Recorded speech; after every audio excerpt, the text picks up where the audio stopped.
India has slammed China for blocking a proposal in the United Nations seeking to sanction Pakistan-based terrorist Abdul Rauf Azhar. India and the United States wanted Abdul Rauf Azhar to be subjected to a global travel ban and asset freeze.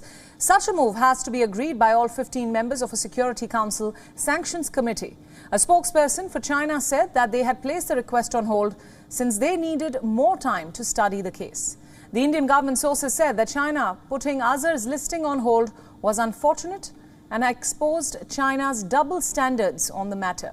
Sources also said that the UN Sanctions Committee was undermined by the politically motivated actions by China. The development comes just a day after India slammed China at the United Nations Security Council for blocking requests without giving any justification. Let's first listen in to India's UN Ambassador, Ruchira Kamboj. It is most regrettable that genuine and evidence-based listing proposals pertaining to some of the most notorious terrorists in the world are being placed on hold.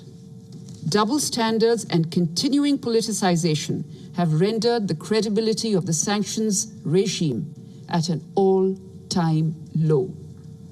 Earlier this year, China had put a hold on the UN listing of Pakistan-based Lashkar-e-Taiba's second command Abdul Rahman Makki.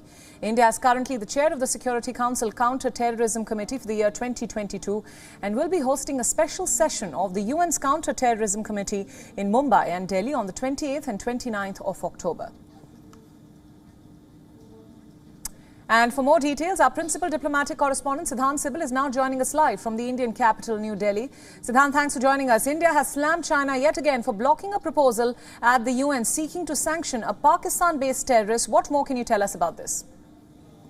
Well, it's deja vu, essentially, because this is the second time that China has blocked listing of a Pakistani terrorist. This time it is Abdul Rauf, and we have seen what China has been doing, saying that it would require more time to study the case. Essentially, putting a hold means a 6-month time period, and then again his listing will come. But essentially, it also shows how Islamabad and Beijing have been working together, and at a time when India has been calling the international community to speak in one voice when it comes to international terrorism. But it looks like China has its own thought processes when it comes to international terrorism. And of course, the Indian government sources pointing to the double standards by Beijing, similar lines which we saw last time as well, when the Chinese authorities had blocked listing of Makki, who was, of course, involved in the Mumbai terror attacks.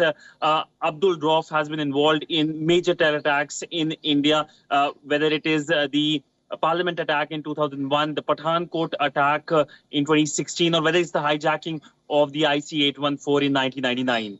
Right, Siddhant, thanks so much for all those updates. Thanks for joining us on WION with the latest.